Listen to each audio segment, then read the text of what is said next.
He could buy almost anything: respect, loyalty, silence, but the one thing he couldn't purchase was peace. Then she walked in.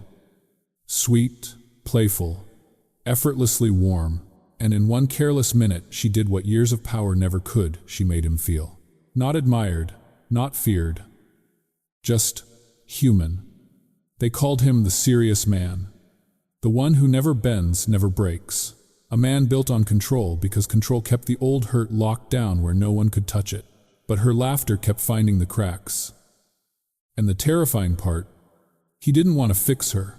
He didn't want to conquer her. He wanted to stay right there in the light she carried, like it might finally soften the darkness he'd lived with for decades. So what happens when a man who's never needed anyone realizes he can't breathe the same without her? Stay with me. This is where their story begins. Careful, Frank, Hannah said, sliding a mug across the counter with a grin. That coffee's hot enough to wake the dead. And I'm not licensed for resurrections before noon. The diner laughed. Frank snorted, pretending not to enjoy the attention, though his shoulders relaxed as he wrapped both hands around the mug. The bell over the door chimed again, letting in a sharp gust of late autumn wind from Harbor Street, and for a moment the smell of salt and cold ocean air tangled with clam chowder and burnt toast. Hannah Larkin moved like she belonged to the place, not rushed, not lazy, just steady. Her apron was dusted with flour. A loose strand of chestnut hair had escaped her ponytail and clung to her cheek. She wiped the counter with one hand, poured a refill with the other, and somehow managed to listen to 3 conversations at once without making anyone feel ignored. Outside, the harbor was restless. Whitecaps slapped against the docks, gulls crying like they were arguing with the sky. Inside, the Harbor Street diner held its ground, warm, stubborn, unchanged for decades. The old jukebox in the corner hummed between songs, its lights flickering like it was thinking about trying again. A pair of fishermen argued quietly over whether the Patriots still had a chance this year. A retired schoolteacher corrected the crossword puzzle with unnecessary authority. Hannah loved the rhythm of it. The predictability, the way people came in carrying the world on their backs and left a little lighter, at least for the length of a meal. Her sweetness wasn't something she turned on for tips. It was how she survived. If she let herself harden, she wasn't sure she'd ever soften again. Table 3 wants more rye, called Marlene from the grill, not looking up. On it, Hannah replied, already reaching for the basket. She smiled easily, but beneath it lived a careful math she never shared. Copays. Prescription refills. The heating bill, climbing as winter crept closer. The quiet fear that came with every phone call she missed, every hour she wasn't home. When the lunch rush finally eased, Hannah slipped into the narrow hallway behind the counter. The laughter faded. The clang of plates softened. She pressed her palms to the cool wall and closed her eyes. Just for a second, she exhaled like she'd been holding her breath since morning. Then her phone buzzed in her pocket. She didn't want to look. She already knew that feeling, the subtle drop in her stomach, the way hope held itself carefully like it might crack if handled too roughly. She checked anyway. A voicemail, from an unfamiliar number which usually meant one thing. Hannah didn't listen yet. She tucked the phone away, smoothed her apron, and stepped back into the diner with the same smile she'd worn all morning. Who ordered the extra rye, like it was a life or death situation, she asked, setting the basket down. A few chuckles. Someone thanked her. The bell chimed again. Behind the counter near the register sat a small glass jar filled with sea glass, soft blues, cloudy greens. A rare piece of amber that caught the light just right. Hannah had been collecting them since she was a teenager walking the shoreline at low tide. Broken bottles, once. Sharp edges worn smooth by time and water. Good days, she liked to think, were like that. Not unbroken, just softened. When the diner quieted again, she finally slipped her phone out and listened. Hi, this is Carla from Coastal Physical Therapy. We had Ray scheduled for 11 today, but he didn't make it in. We tried calling the house. If you could give us a call back, we'd appreciate it. Hannah stood very still. Her father never missed appointments. Not unless something was wrong. She stared at the sea glass for a moment, the way the pale blue piece rested against the green like it had found its place by accident. Then she slipped the phone back into her pocket and went to refill the sugar dispensers. It wasn't denial, it was timing. There were plates to clear, people to feed. She could worry later. Ray Larkin had always been the careful one. A carpenter by trade, steady hands, patient measurements. He'd taught her how to fix a loose hinge, how to drive a nail without splitting the wood, how to breathe through panic instead of letting it take over. Parkinson's had changed the rules without asking permission. Early stages, the doctors said. Manageable. Slow progression, maybe. Hannah learned to listen for the tremor in his voice, to watch the way he rose from a chair. She learned which mornings were harder, which pills helped, which days he needed her to pretend everything was normal. She pretended well. "Everything okay, hon?" Marlene asked quietly, sliding past her. Hannah nodded. "Yeah, just the usual." It wasn't a lie. The usual was just heavier now. The diner door opened again, the bell chiming softer this time, like it was tired of announcing things. Hannah glanced up out of habit and paused. The man who stepped inside didn't look lost exactly, but he didn't look like he belonged to Harbor Street either. His coat was dark-tailored, his movements precise, contained. He took in the room with a quick assessing glance, like someone used to understanding spaces before occupying them. He chose the corner booth by the window, the one with the faint crack in the glass that turned the harbor into a watercolor blur. He sat alone, folding his coat neatly beside him, posture straight but not rigid. Hannah grabbed a menu and headed over. "Welcome in," she said, her voice warm, familiar. "Coffee?" He looked up. His eyes were gray, steady, serious, then something shifted just slightly, like he hadn't expected to be greeted that way. "Yes," he said after a beat. "Thank you." She poured the coffee, steam rising between them. For a moment, neither spoke. Outside, the wind pushed harder against the window. Hannah smiled anyway. "Clam chowder's good today," she said. "But then again, I say that every day." The corner of his mouth twitched. Almost a smile. She didn't notice. She was already moving on, carrying the weight of the room with practiced ease. But as she returned to the counter, she felt it, the faint sense that something had shifted. Not loudly. Not yet. Just enough to be felt. And behind her, the jar of sea glass caught the light, waiting for the next piece that hadn't broken completely. The black SUV sat at the curb like it had taken a wrong turn and didn't know how to admit it. Its engine hummed low and steady, too refined for Harbor Street, too quiet for a place where pickup trucks rattled and fishermen shouted greetings across the road. The wind tugged at a loose flyer taped to the diner window, "Friday Haddock Special Cash Only," and the SUV waited, glossy and patient, as if deciding whether to stay. Inside, Hannah wiped down the counter and poured another cup of coffee for a woman who came in every Wednesday and tipped in quarters. The bell over the door chimed, and the man from the corner booth looked up again. He hadn't moved much since sitting down. His coat remained folded beside him, his phone face down on the table like a promise he wasn't ready to keep. He drank his coffee, black slow, as if timing mattered. Hannah approached with the easy confidence of someone who'd learned that people softened faster when you didn't rush them. "You look like someone who's deciding whether to trust the chowder," she said lightly, setting a napkin near his elbow. "No pressure.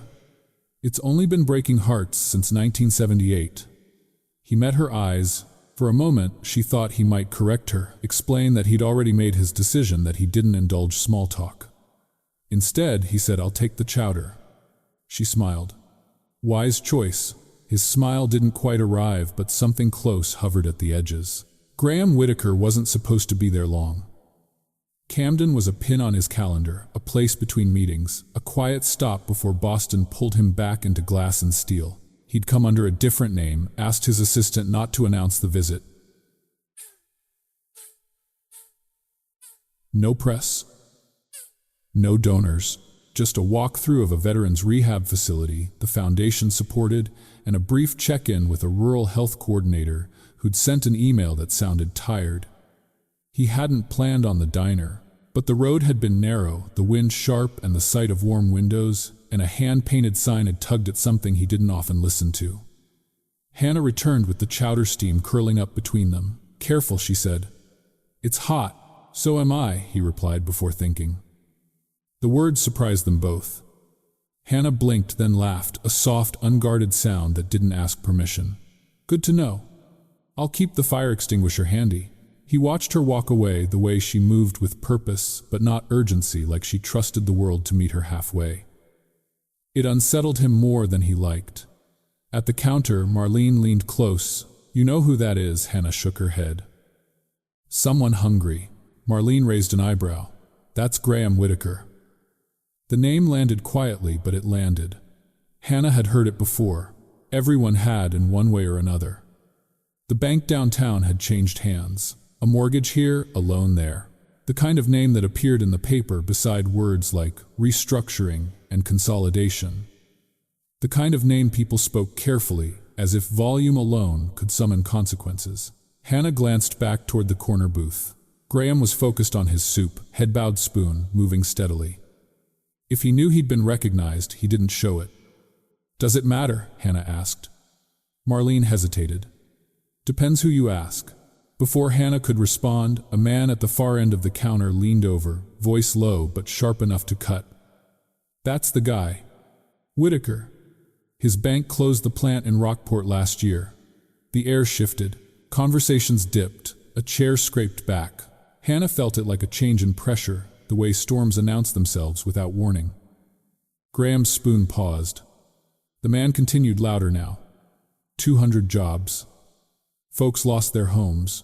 You don't forget something like that. Graham set the spoon down carefully. He didn't look up. His jaw tightened, a muscle jumping once near his cheek. Hannah turned toward the counter, her voice calm. "You want more coffee, Ed?" Ed scoffed. "I'm fine." She poured anyway, setting the mug down with a steady hand.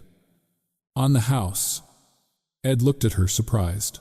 "You don't have to, I know," she said gently, "but I want to." She didn't look at Graham as she spoke. She didn't defend him. She didn't accuse him. She simply kept the room from tipping. Graham noticed that too. He paid his bill at the counter, cash folded neatly beneath the check. "Thank you," he said to Hannah, meeting her eyes. There was something else there now, wariness, yes, but also relief. "Any time," she replied. "Drive safe. The wind's got a mind of its own today." He nodded, then hesitated. "You work every day, most," she said. "The diner's stubborn. Doesn't like to be alone." A corner of his mouth lifted. This time it stayed. Outside, the SUV pulled away from the curb tires, crunching over gravel. Hannah watched it disappear down the street, then turned back to the counter where the coffee pot waited and the jukebox finally decided to play. She slipped her hand into her apron pocket and felt the smooth edge of a piece of sea glass she'd tucked there earlier. Blue worn soft. She didn't know why she'd kept it there. Only that, somehow, the day felt unfinished. The coffee cup tilted in slow motion. Hannah saw it happen before it did, the chair leg scraping back the shift in balance, the white arc of steam lifting, like a warning she couldn't catch in time. The diner's familiar sound, silverware, clinking, the jukebox humming, thinned to a hush. Hot coffee spilled across the table and onto Graham's coat, splashing his paperwork, darkening the crisp fabric in an instant. For a heartbeat, no one moved. Then Graham was on his feet, breath, sharp shock flaring into his eyes. Hannah felt her own heart leap into her throat. "Oh, are you burned?" she blurted, already reaching for napkins, her hands shaking as she pressed them toward him. "I'm so sorry. I didn't see the chair. Are you hurt?" The words tumbled out without polish, without calculation. She didn't think about the coat, or the papers, or the name people whispered. She thought only of the heat, the way it could sting, the way it could linger. Graham's first instinct rose fast and hot. Years of control of consequences, of rooms where mistakes cost millions, surged to the surface. His jaw tightened. His shoulders squared. Then he looked at her. Really looked. Her eyes were wide, not with fear of punishment, but with concern.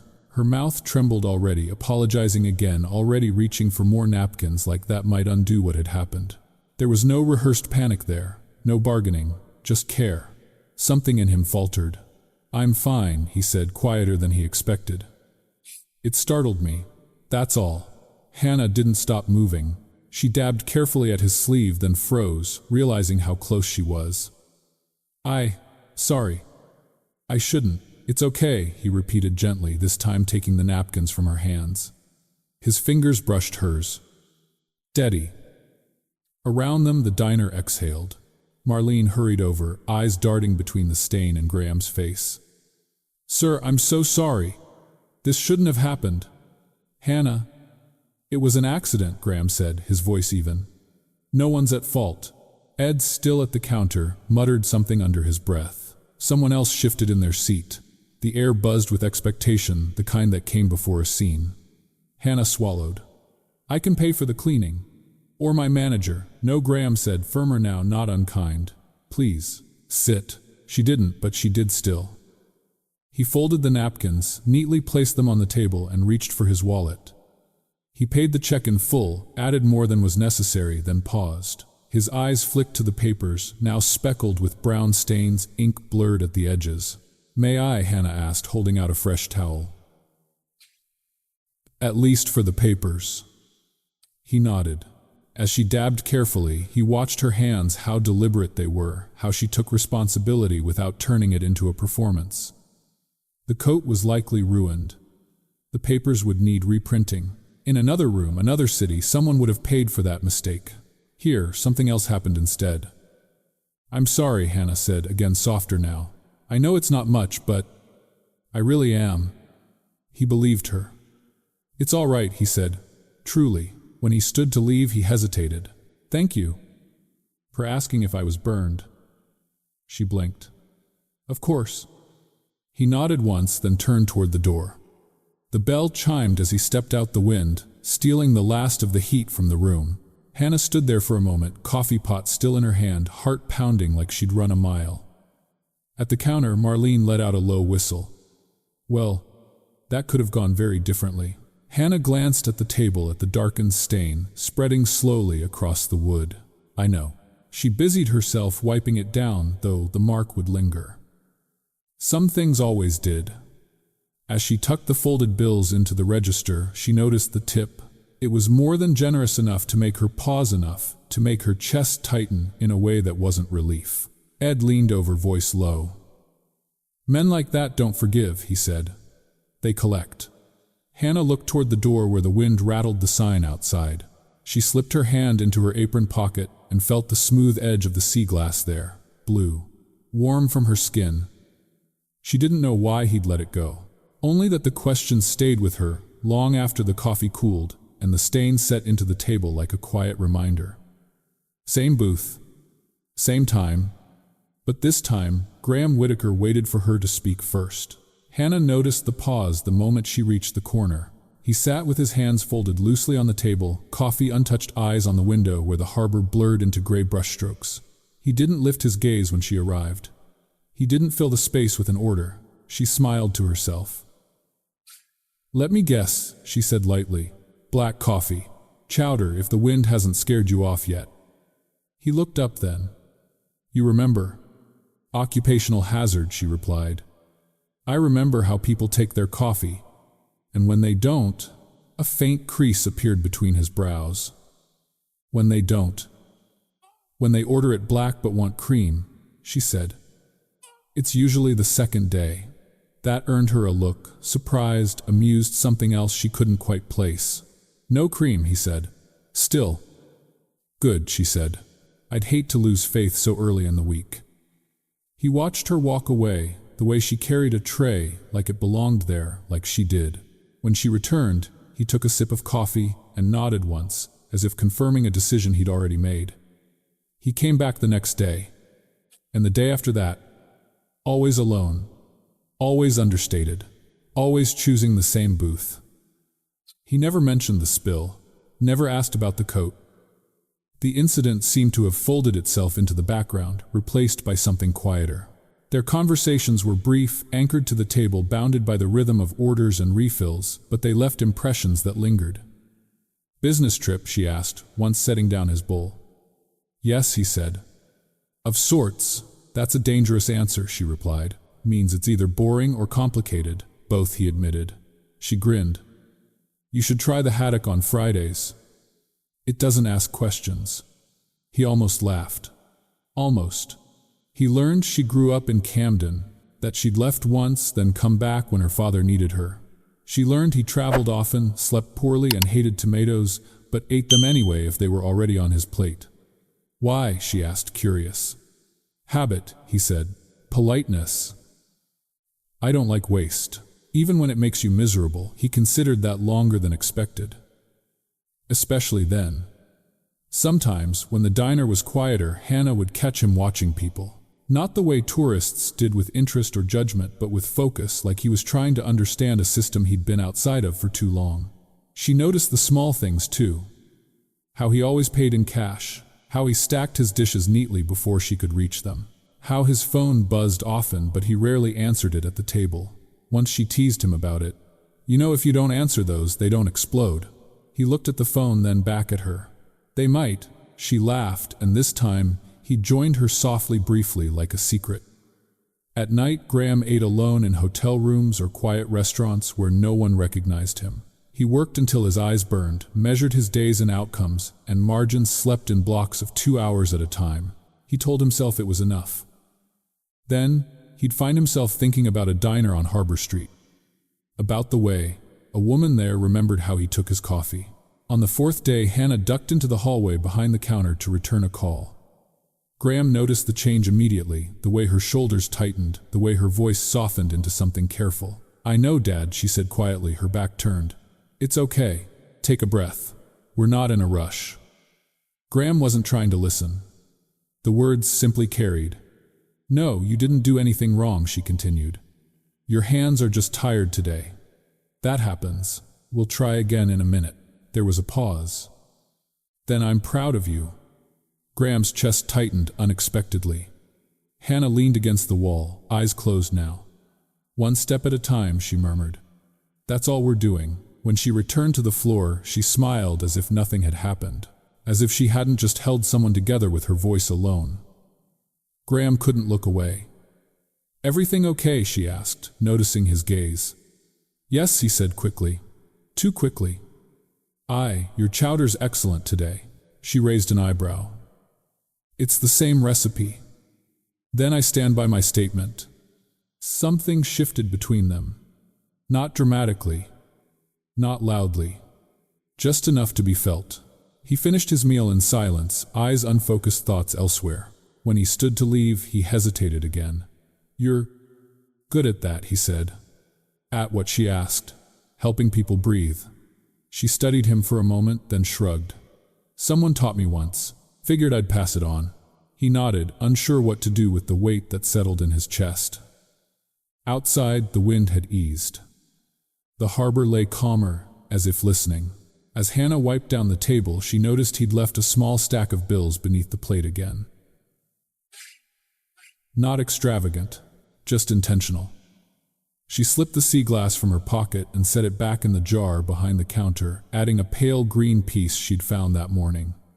Good days, she thought, didn't announce themselves. They just showed up again.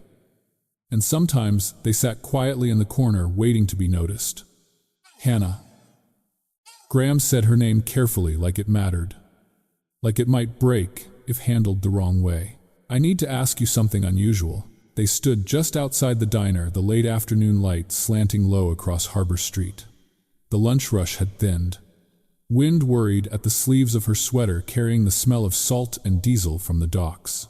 Hannah wiped her hands on her apron, suddenly aware of the space between them, how it felt different than it had inside.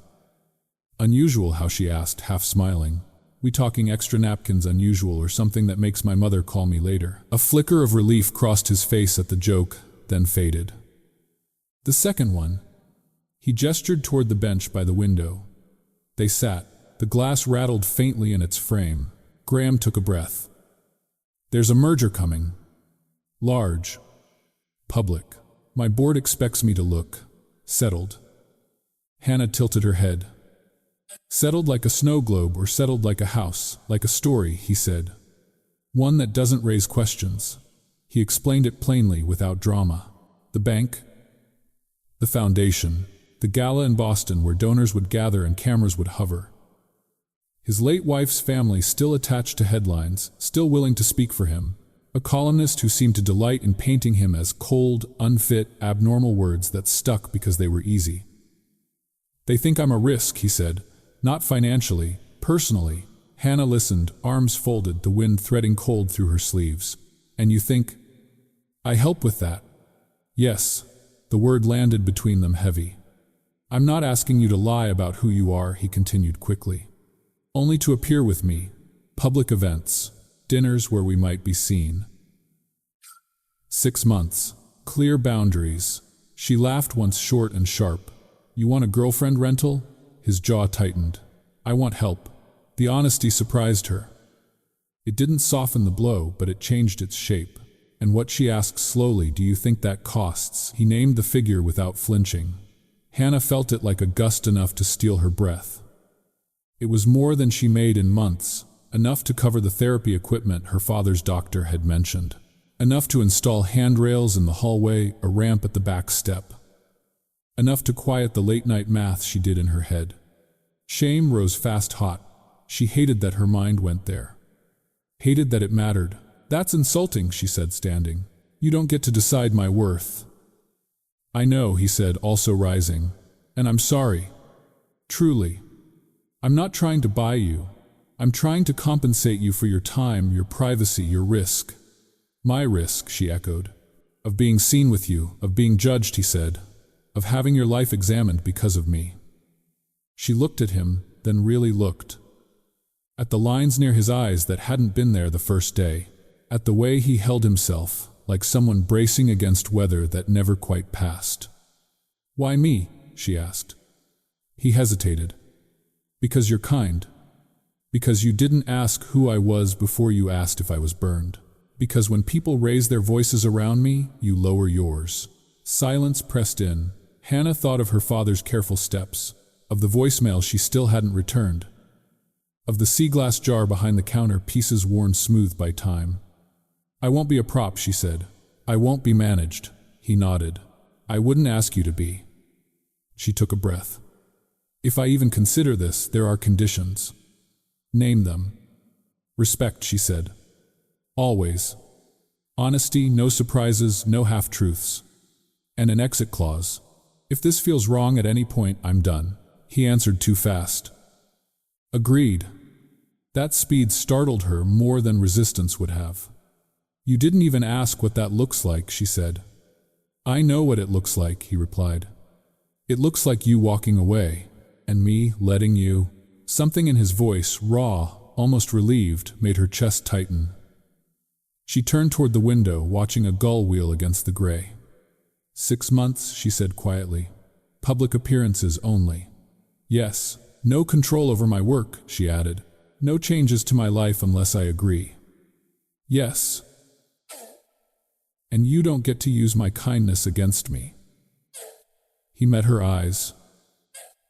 I won't. The words hung there fragile. I need time, she said. Of course. She stepped back toward the door, then paused. This doesn't make me desperate, she said, more to herself than to him. No, he said softly. It makes you brave. Inside, the diner hummed back to life. Hannah returned to the counter, hands steady, heart loud. She glanced at the sea-glass jar and thought of pieces broken once, then softened. Outside, Graham remained on the bench, shoulders slumped just enough to tell the truth. Neither of them knew yet which answer would hurt more. Hannah stepped into the Boston high-rise and felt absurdly like the air itself cost more. It was warmer inside than the street, perfectly balanced, scented faintly with something clean and expensive. The lobby rose above her, in polished stone and glass light cascading down in soft sheets. People moved with purpose, but no hurry, like time bent around them. She adjusted the strap of her tote and followed the security desk's directions, heels clicking too loudly on the floor. Each step reminded her she was somewhere she hadn't earned, at least not by the usual rules. Miss Larkin, a man asked, smiling, as if they'd met before. I'm Miles Bennett. He was younger than she expected, late 30s, maybe with kind eyes and an easy posture that didn't belong to the place. His handshake was warm, unmeasured. Thank you for coming, he said. Mr. Whitaker's running a few minutes behind. Of course, Hannah replied. It's trying to prove a point. Miles chuckled. It usually does. He led her upstairs to a suite that looked out over the river water, moving slow and deliberate far below. Racks of dresses lined the room fabrics, whispering against one another. A woman with a clipboard glanced up, already assessing Hannah like a problem to solve. We'll start with posture, the woman said briskly. Then, color. He tends to be photographed from the left. Hannah stiffened. He does, yes. And you'll want something that photographs well under flash.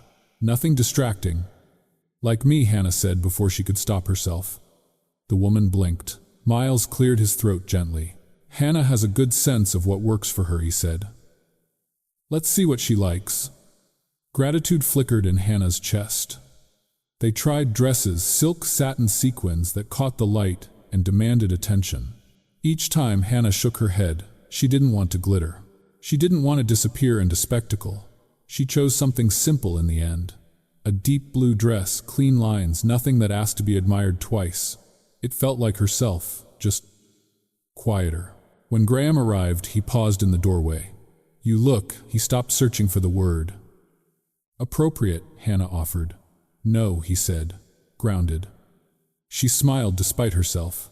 They drove to the event together, the city, unfolding outside the windows, brick and steel, history layered with ambition. Graham explained names, places, expectations. Hannah listened, nodding, storing it all away like instructions she might need later. Inside the venue, the room buzzed with conversation, laughter, polished smooth. Glasses clinked. Names floated by, attached to titles and legacies.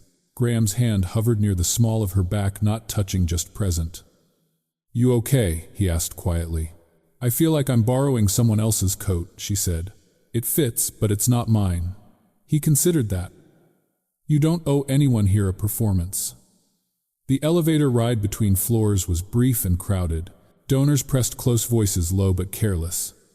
He's playing charity again, a man murmured to someone beside him, not quite whispering. Always liked a redemption angle. Hannah felt the words land sharp and cold. Charity, redemption, angle.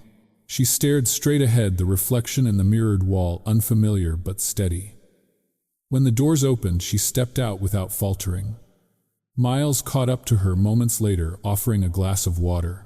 You did great, he said softly, as if he knew. She nodded, throat tight. Is it always like this? He hesitated. Often. Across the room, Graham watched her concern etched into his face. She met his gaze and smiled, not because she felt fine, but because she refused to let the room take that from her. Later, as the event wound down, she slipped onto the balcony for air. The city stretched out below, lights blinking like signals. Graham joined her, leaning on the railing beside her. I heard something in the elevator, she said. I'm sorry, he replied immediately. She shook her head. Don't be. I just needed to know. Know what? That I'm not invisible here, she said. Just narratable. He exhaled slowly. You're not a story to me. I know, she said. And she did. That was the problem. They stood there, in silence, the river moving on indifferent. When Hannah returned to her hotel room later, she hung the blue dress carefully and sat on the edge of the bed. She slipped the piece of sea glass from her pocket, she'd brought it without thinking, and turned it between her fingers. Borrowed worlds, she thought, could be beautiful. But beauty didn't always mean belonging, and somewhere between the river and the lights, she wondered how long she could stand being someone else's proof. The perfume stopped Graham mid-step. It was subtle, something floral with a sharp edge beneath it, but unmistakable. His shoulders tightened before he turned the easy rhythm of the room, stalling like a needle dragged across vinyl. Graham, Evelyn Cross said, smiling, as if the word were a gift she'd chosen carefully. I wondered how long it would take you to come out of hiding. She was impeccably dressed, crimson silk, tailored to perfection, posture, relaxed in the way of someone who had never needed to ask permission. Her eyes flicked past him, landing on Hannah with swift appraisal. And you must be. Evelyn's smile widened. How charming. Hannah said, offering her hand. Nice to meet you. Evelyn's handshake was cool, brief. Of course it is. Graham stepped half an inch closer to Hannah, not touching, just present. Evelyn Cross, he said evenly. Hannah Larkin. Yes, Evelyn said, as if confirming a thought. I've heard. The words slid between them, smooth and deliberate. They stood near the edge of the ballroom, music floating softly from a quartet nearby. Conversations hummed around them, donors laughing, glasses clinking. No one was watching closely enough to see the blade beneath the silk. Evelyn tilted her head. So you're in town for the season? I live in Maine, Hannah replied. But thank you. Evelyn laughed lightly. Oh, I meant this. She gestured around them. This world. It tends to be temporary for some. Hannah met her gaze steady. Everything is temporary, she said. Some things just pretend they aren't. The smile on Evelyn's lips sharpened. How quaint. Graham cleared his throat. Evelyn, I was just playing benefactor again. Evelyn finished for him, voice warm, eyes cold. I hear you have a soft spot for projects that photograph well. Hannah felt the sting land quick and precise. She kept her face open. I do photography on weekends, she said lightly, but I try not to make a habit of people. Evelyn's eyes flickered, surprised. Oh, you're clever. I have to be, Hannah replied. It saves time. A ripple of discomfort passed through the small circle. Graham watched Hannah closely, something like pride tightening his chest. That's enough, he said quietly. Evelyn's smile didn't waver. I'm only curious. You've been so private lately, Graham. It's refreshing to see you share. Not everything needs commentary, he said. She leaned in, lowering her voice. Boston thrives on commentary. Hannah felt Graham's hand hover again near her back. She didn't need it, but she appreciated the offer. Well, Hannah said I should find Miles. He promised me water that tastes like it hasn't been judged. Graham smiled despite himself. Evelyn watched her go, then turned back to Graham. She's sweet, she said. Playful. Temporary help often is. Graham's voice hardened. She's not help. Evelyn raised an eyebrow. No, he repeated. And I'd appreciate it if you treated her accordingly. The music swelled. Somewhere, applause broke out. Evelyn studied him, something calculating behind her eyes. You've changed, maybe, he said. Or maybe I stopped pretending. She glanced toward Hannah again, now speaking with Miles near the bar. Careful, Evelyn murmured. People like stories. Especially when they feel generous. Graham didn't answer. Later, as the evening thinned, Hannah stepped onto a quiet terrace to breathe. The city lights glittered below, distant and unbothered. She closed her eyes for a moment, then felt someone beside her. Are you okay? Graham asked. Yes, she said. Then honest, no. But I will be. He nodded, respecting the space between those answers. She was out of line, he said. Hannah shrugged. She was precise. They stood in silence until footsteps approached. Evelyn appeared again, this time alone. I hope you don't mind, she said to Hannah, voice smooth. I did a bit of reading. Old habit. Hannah's stomach tightened. Your father, Evelyn, continued softly. Ray, isn't it Parkinson's can be? Demanding. Graham stiffened. Evelyn. It's public record, she said lightly. Small towns share. Hannah felt the floor tilt just slightly. She steadied herself. Yes, she said. It can be. Evelyn smiled, satisfied. I admire devotion. Just be careful who you devote yourself to. She turned and walked away, perfume trailing like a warning. Graham exhaled sharply. I'm sorry. Hannah shook her head, fingers closing around the sea glass in her pocket. Now I know, she said. That helps.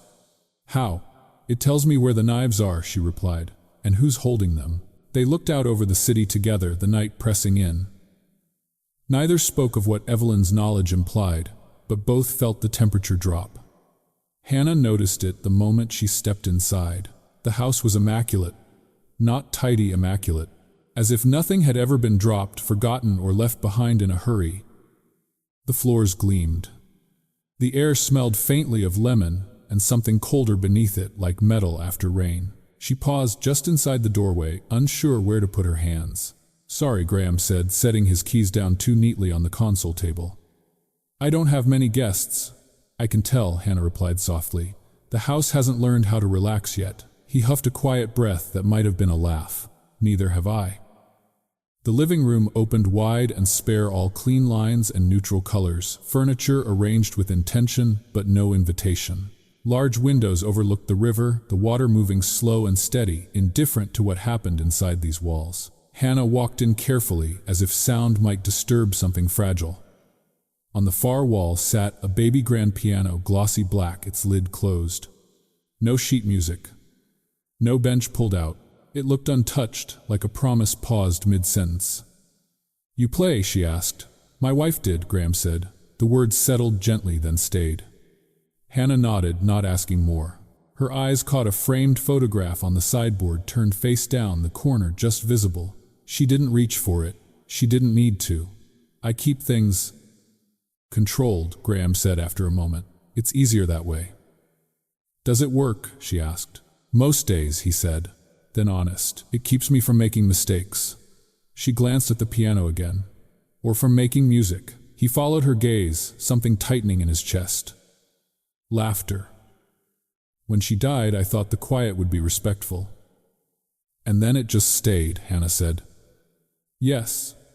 They sat on opposite ends of the couch, a careful distance between them. Outside, the river reflected the fading light gray, turning to silver. "I've been living like I'm on probation with life," Graham said quietly. "Like if I follow the rules closely enough, nothing else will be taken."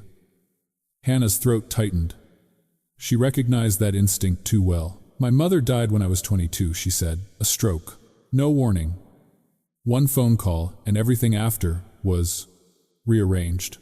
Graham turned toward her fully now. "I didn't get time to be young," she continued. "I learned how to make lists.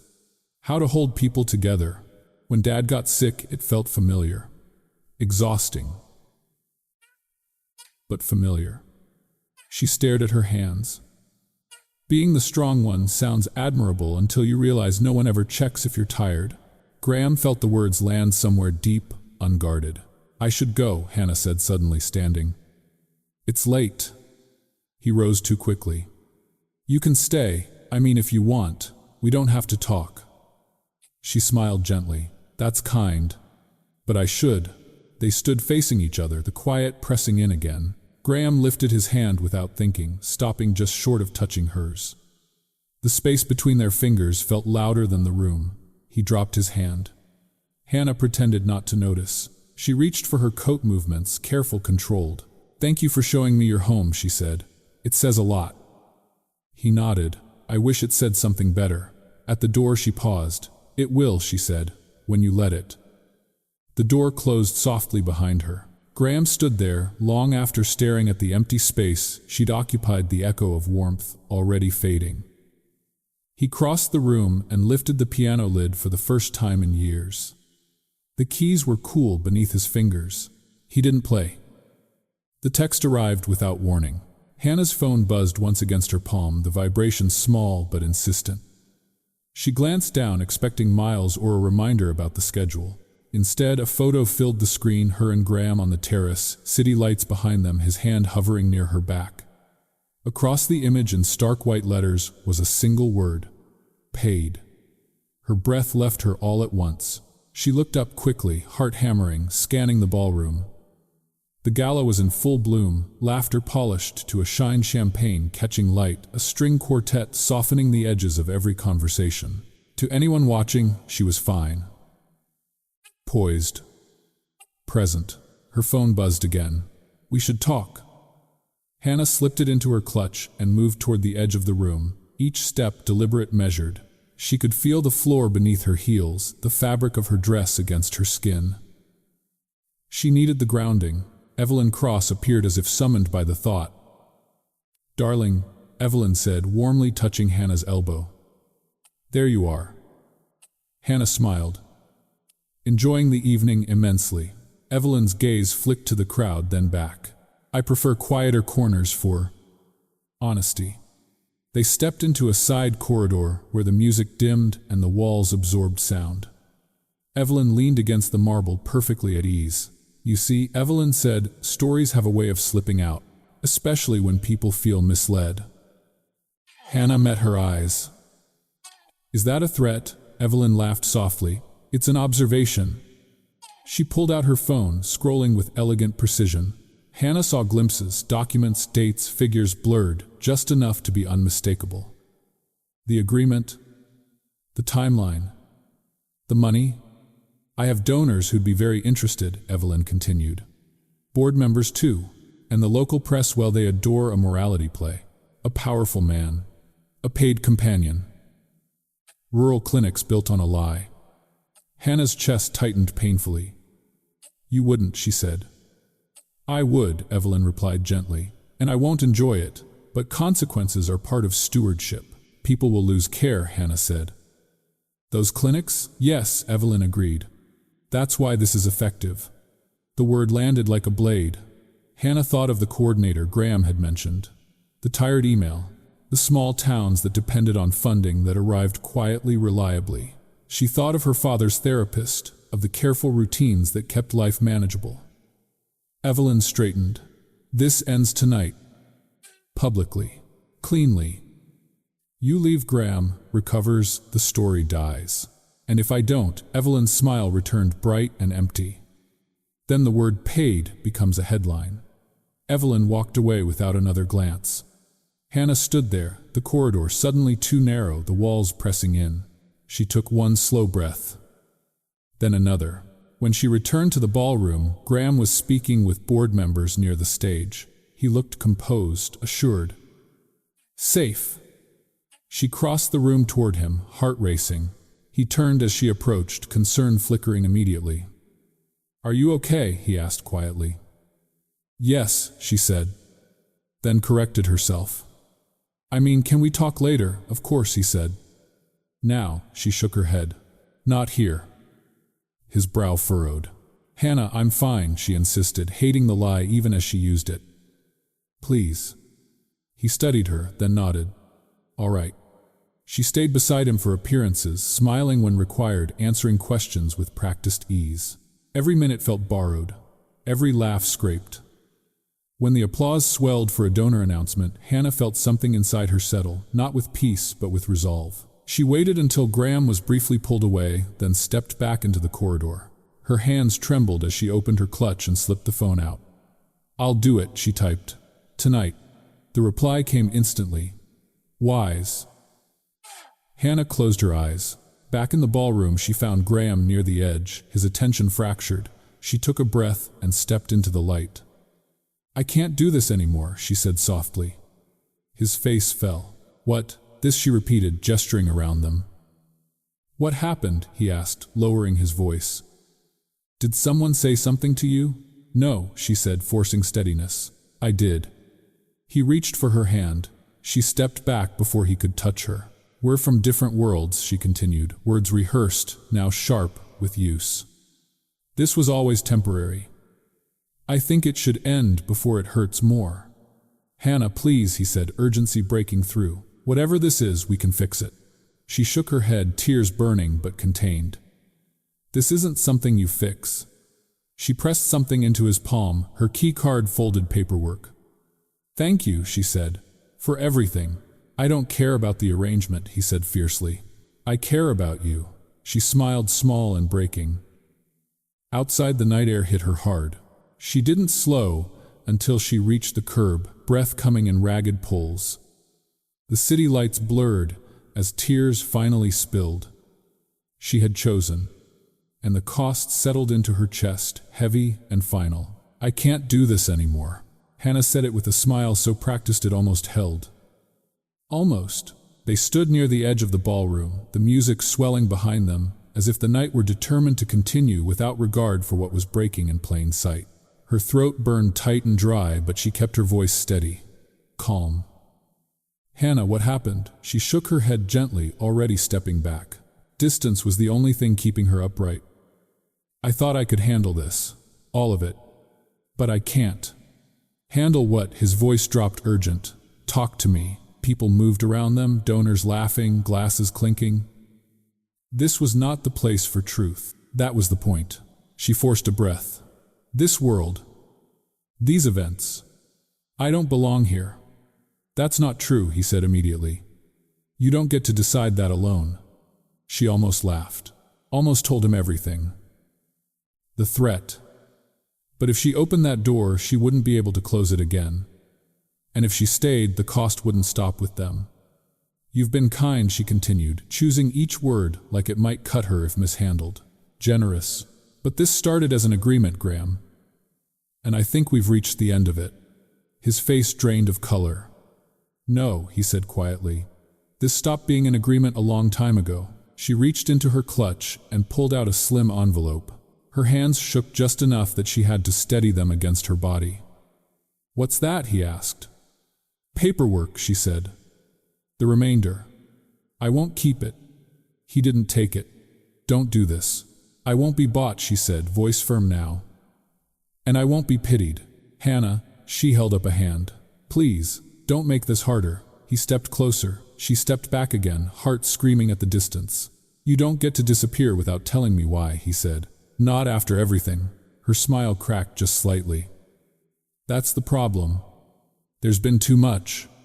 The orchestra swelled. Applause rippled from the other side of the room. The world applauded something else while she dismantled her own. "I'm not pretending," he whispered, leaning in so only she could hear. His voice broke on the word. "Not with you. Never with you." The sound of it, the rawness, nearly undid her. She looked at him, then really looked. At the man who had learned how she took her coffee, who'd listened through silence, who'd almost touched her hand and stopped, not because he didn't want to, but because he respected the line. Love, she realized, shouldn't come with collateral damage. Not to clinics, not to strangers who needed care, not to the man standing in front of her, already carrying more weight than anyone should. "I know," she said softly. "That's why I have to go." She pressed the envelope into his hand and closed his fingers around it, the gesture intimate and final. "Take care of yourself," she added.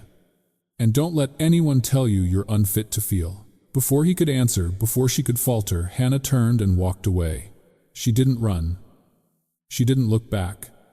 She moved through the crowd, like someone exiting a burning building, focused, deliberate, refusing to slow until she was outside, the cold night air shocking against her skin. The city blurred as tears finally spilled. She pressed her palm to her chest, breathing through the pain, each step carrying her farther from the only place she wanted to be. Behind her, inside the ballroom, Graham stood frozen, the envelope heavy in his hand. He watched the space where she'd been disappear into movement and sound. And for the first time in years, control meant nothing at all. Graham stood while the room applauded him. The sound washed over the ballroom, warm, approving, practiced. He watched hands come together, smiles bloom, heads nod in agreement. Someone called his name with admiration. Another clapped him on the shoulder, as if the night had gone exactly as planned, and the only person he cared about was gone. The space beside him felt wrong, like a note missing from a chord. He kept seeing the way Hannah had smiled while breaking herself apart. The envelope's weight still burned in his palm. "Miles," he said, voice low. "Miles." Bennett appeared instantly, concern etched deep. "I saw her leave." "I know," Graham said. "Find her." Miles hesitated. "Before that, listen to me." Graham turned. The applause swelled again, then faded into background noise as Miles leaned closer. "She didn't leave you," Miles said. "She protected you." The words cut through the fog. "What?" Graham asked. Miles didn't soften it. "Someone forced her hand. I saw the look on her face before she walked away. That wasn't indecision. That was sacrifice." Graham's pulse hammered. "Who?" Miles glanced across the room. "Evelyn Cross." The name landed with cold clarity. Graham moved before he thought. He crossed the ballroom, ignoring greetings, ignoring the polite reach of hands meant to stop him. He found Evelyn near the bar, a flute of champagne balanced between two fingers, posture immaculate. "Evelyn," he said, "we need to talk." Her smile was immediate. "Of course." They stepped into a quiet alcove. The music thinned, the walls closed in. "What did you do?" Graham asked, voice dangerously even. Evelyn took a sip. "I offered clarity." "You threatened her." Evelyn's eyes flicked, assessing. Then she shrugged. "I presented consequences." "You used her family." "Public information," she said lightly. Graham felt something inside him finally snap, not in rage but in certainty. "She chose you," Evelyn continued. "She spared you embarrassment. You should be grateful." "I am," he said. "Just not to you." Evelyn's smile sharpened. "Careful. You're standing on a very delicate arrangement." "I know," Graham said. "That's why I'm done with it." He turned away without waiting for a reply. His phone buzzed as he walked board members, advisors, the merger committee. He ignored them all. "Miles," he said, already moving toward the stage.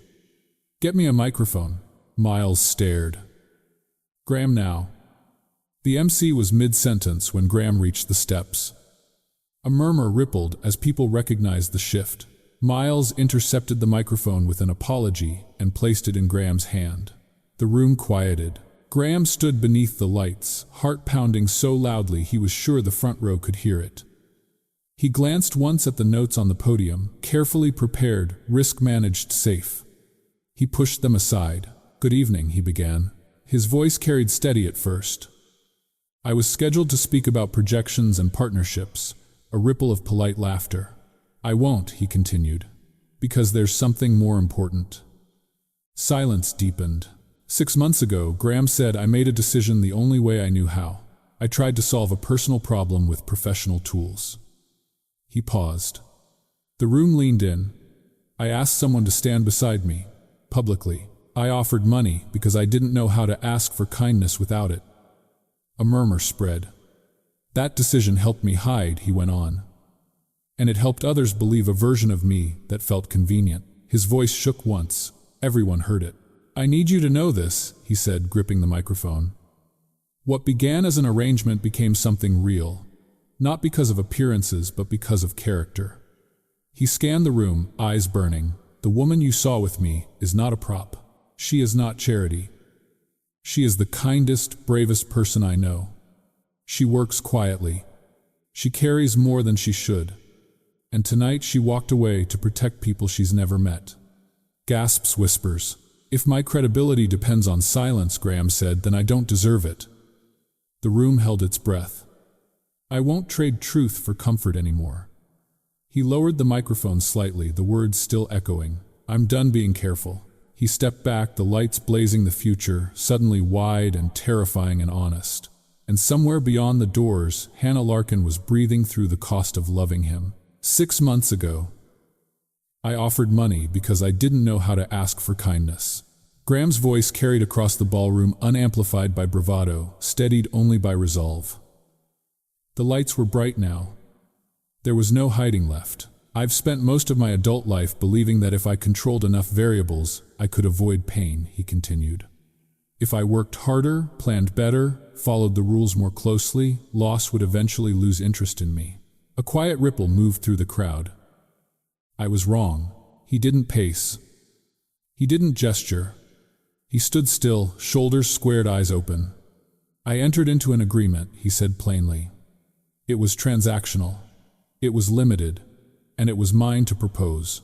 He paused, letting the weight of responsibility settle where it belonged. "The woman you saw beside me did not ask for that arrangement. She did not design it. She did not exploit it." Whispers bloomed, then faded as people leaned closer. "She showed up with dignity," Graham went on. "She set boundaries. She worked harder than anyone I know, not for recognition, but because people depend on her." His throat tightened. He didn't look away. "She is a caregiver," he said, "to a father whose hands no longer always obey him, to a life that demands patience every single day. She does that work quietly, without applause." A donor in the front row lowered his glass. "I didn't fall in love with a fantasy," Graham said. "I fell in love with someone who asks if you're burned before asking if she's in trouble. Someone who listens without trying to fix. Someone who knows how to hold a room together without needing to own it." The room was silent now. "I fell in love," he said simply, "and I'm done being ashamed of needing someone." A breath moved through the crowd like a tide. "I want to be clear," Graham continued. "She did not leave because she was discovered. She left because she understood the cost of staying." He felt the truth of it settle into his bones. "She chose people she will never meet over comfort. She chose integrity over proximity to power. And she did it alone." Murmurs rose this time, not sharp but stunned. "If that honesty damages my position," Graham said, voice steady, "then my position deserves to be damaged." A board member shifted. Another leaned toward a colleague. Cameras lifted, forgotten for once. "I will not allow silence to rewrite the truth," Graham said. "And I will not allow her character to be questioned so mine can remain intact." He took a breath deep and grounding. "If the board believes this disqualifies me," he continued, "then I will step down. An audible gasp rippled through the room. "I will not fight it," he said. "I will not spin it. I will not ask anyone to protect me." He nodded once as if to himself, "Because the work matters more than my title, and the truth matters more than my comfort." For a long moment, no one spoke. Then someone began to clap. Not loud, not performative. One pair of hands, then another. The sound grew not thunderous, but sincere, uneven, human. Graham didn't wait for it. He placed the microphone back on the stand and stepped away from the stage. Behind him, the room surged with questions, whispers, urgent faces turning toward one another. Board members rose. Donors leaned in. Phones lit up. Graham didn't look back. He pushed through the doors into the cool night, the sound of the city rushing to meet him. His phone buzzed immediately, messages, stacking calls, lining up like demands. He ignored them all. "Miles," he said, already moving toward the waiting car. "I need you to find her." Miles was there, eyes bright, breath quick. "I already did." Graham stopped. "Where, Camden?" Miles said. "She went home." Graham nodded, relief and fear colliding in his chest. "Good." He took one last look at the building behind them, the lights, the glass, the life he'd measured himself by for so long. "Get me there," he said. As the car pulled away, the ballroom behind them fractured into consequence and commentary. And somewhere miles north, Hannah Larkin sat alone with a phone turned face down, believing she had finished losing everything that mattered. The diner bell rang at closing time. Hannah looked up out of habit, towel in hand, already halfway through wiping the counter she'd wiped 3 times before. The room was quiet in that familiar end-of-day way, chairs turned upside down on tables, the jukebox dark, the smell of coffee lingering like a memory that hadn't decided to leave. For a second, she thought she was imagining him. Graham stood just inside the doorcoat, undone hair, wind tossed the sharp lines of him, softened by travel and something like fear. He looked tired, human. Like a man who'd driven too far on too little certainty. The bell stilled. Neither of them spoke. Marlene, halfway through counting the register, froze, then slowly pretended very hard to be interested in the receipt printer. "I'll be in the back," she said, already gone. Hannah set the towel down carefully. Her hands felt heavy. So did her chest. "You shouldn't be here," she said finally. "I know," Graham replied. His voice was hoarse, unguarded. "But I am." She crossed her arms, not defensively, but protectively, like she was holding herself together. "If this is about what happened, it's not," he said quickly. "Not the way you think." She studied him, searching for persuasion, apology, anything that looked like an argument she'd have to survive. Her body braced for pity. He offered none of it. "I'm not here to buy you back," he said. That stopped her. "I didn't come with conditions. Or explanations you didn't ask for." He swallowed. "I came because you deserve to know what I chose." Hannah's throat tightened. "And what was that?" "The truth," he said. "First, publicly, completely."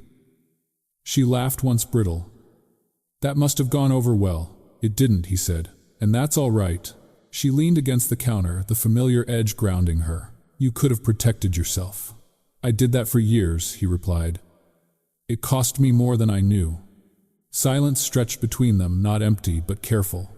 "I saw the video," Hannah said quietly. "Miles sent it." Graham nodded.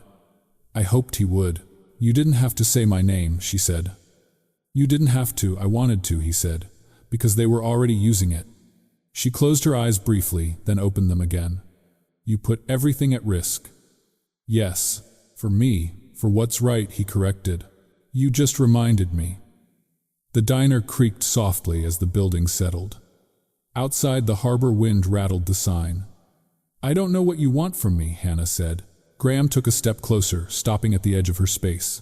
"I want to be part of your real life." Her breath caught. "Doctor visits," he continued gently. "Handrails in the hallway. Quiet Sundays when nothing impressive happens." She stared at him.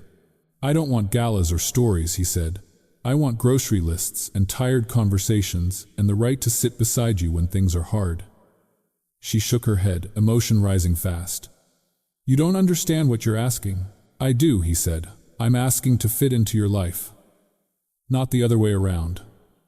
Tears burned behind her eyes.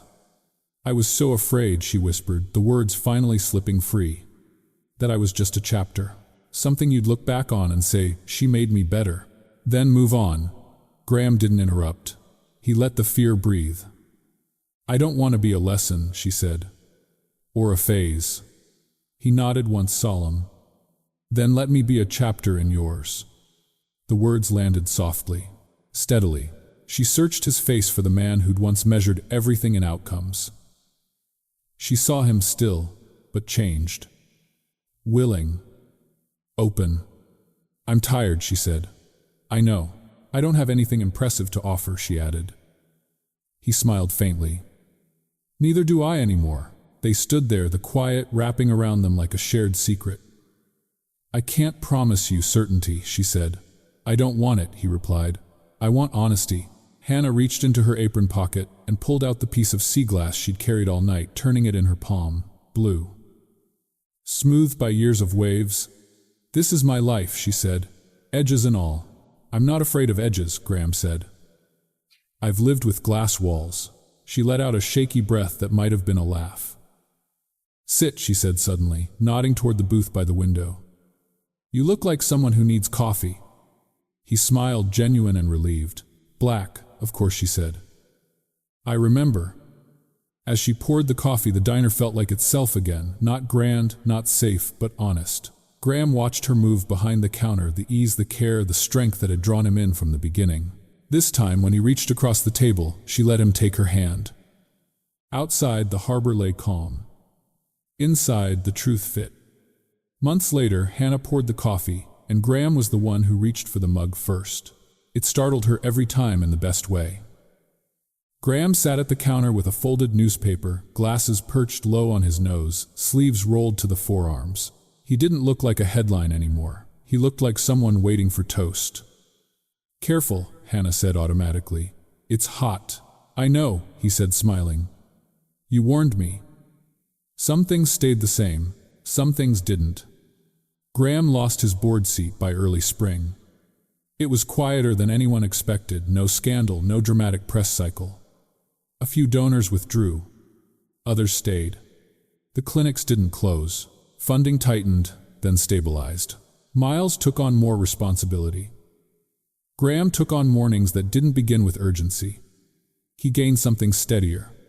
Hannah's father, Ray, moved more carefully now through a house that finally helped him back. Handrails lined the hallway.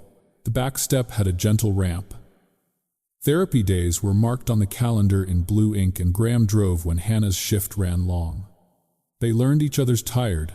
Some nights were quiet and strained, long drives, hard talks about money and independence and pride. Graham struggled with the loss of momentum, the absence of a schedule that once told him who he was. Hannah struggled with letting someone else lift the heavy things. It doesn't make you weaker, he said once, tightening a bolt on the porch railing. It makes you less alone. She watched him work, patient and focused. You're not very good at doing nothing. He smiled. I'm learning. Love, they discovered, wasn't a crescendo. It was repetition. It was choosing the same person when the day offered no applause. On Sundays they cooked. Nothing impressive. Eggs, toast, soup that simmered, while the radio murmured weather and tides. Graham learned to chop onions without rushing. Hannah learned to sit while someone else cleaned up. Sometimes they drove the long way home from therapy, windows down, silence, comfortable. Sometimes they argued about nothing and laughed later, the argument forgotten but the laughter remembered. The sea glass jar filled slowly. Hannah kept it behind the counter as always. New pieces appeared without ceremony, cloudy, green, pale blue, a rare amber smoothed to softness. Broken, once. Shaped by time. Good days she still believed weren't perfect. They were softened. One evening, as dusk settled and the diner emptied, Graham lingered in the kitchen doorway. Hannah wiped her hands on a towel, already tired in that good way that came from use. You look like you're thinking, she said. I am, he replied. That's dangerous. Only when I rush, he said. I'm trying something different. He stepped closer, not dramatic, just present. The kitchen light hummed overhead. I don't have a ring, he said, and I don't have a speech. She froze, heart skipping. "Graham, listen," he said gently. "I'm not asking you to make me whole, or impressive, or safe." He took her hands warm and steady. "I'm asking to keep choosing this life with you." Doctor visits, burnt toast, quiet mornings, hard days that don't make headlines. Her eyes filled. "I can't promise you certainty," he continued. "I can promise you honesty and work, and showing up when it's easier not to." The kitchen felt smaller, kinder. "Hannah Larkin," he said softly, "will you keep building this with me?" She laughed through tears. "That's your proposal. It's the best one I have." She nodded, breathless. "Yes." He kissed her, then simple, unhurried, tasting like coffee and home. When they pulled back, both smiling, he rested his forehead against hers. "Good," he said. "I was hoping you'd say that." Later, as the lights dimmed and the chairs went up, Hannah added a new piece of sea glass to the jar. It was blue, translucent, the edges rounded smooth. Not perfect, softened by time. She glanced at Graham, who stood by the window looking out at the harbor content. He caught her eye and smiled, the full one now unguarded. Outside, the water moved on, steady and sure. Inside, the diner held its warmth, and Hannah knew with the quiet certainty that lasts, that this was not the end of a story, but the beginning of a life lived gently, honestly together. Sometimes healing begins where we least expect it, not in grand moments, but in small, honest ones we almost overlook. This story reminds us that dignity is not something we earn through success, status, or strength. It is something we carry quietly, especially when life asks more of us than feels fair. Hannah didn't change the world by being loud or impressive. She did it by choosing kindness when fear would have been easier, and by walking away when staying would have cost her soul. And Graham's journey shows another truth we don't talk about enough, that needing someone is not a weakness. For many of us, especially later in life, we learn to survive by becoming self-sufficient, careful, controlled. But survival is not the same as living. Love asks us to risk being seen without guarantees, without armor. In the end, this isn't a story about sacrifice alone. It's about alignment, about choosing a life where love doesn't require performance and where honesty is worth more than approval. If there's a quiet invitation here, it's this: let yourself choose the life that fits. The one where you don't have to shrink or pretend.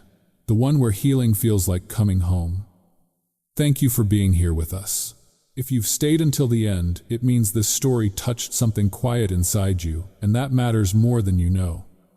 These are not just stories we tell for entertainment. They are reminders that kindness still exists, that dignity still matters, and that it's never too late to choose honesty over fear. Every like is a small vote for gentler stories in a loud world. Every share is a way of saying someone else might need this today. And every subscribe helps us keep telling stories that honor real emotions, real struggles, and real hope. So, thank you for listening, for feeling, and for allowing these moments to breathe in your own life. We're grateful you're here with us at Shining Stories, and we hope to meet you again in the next story that touches the soul.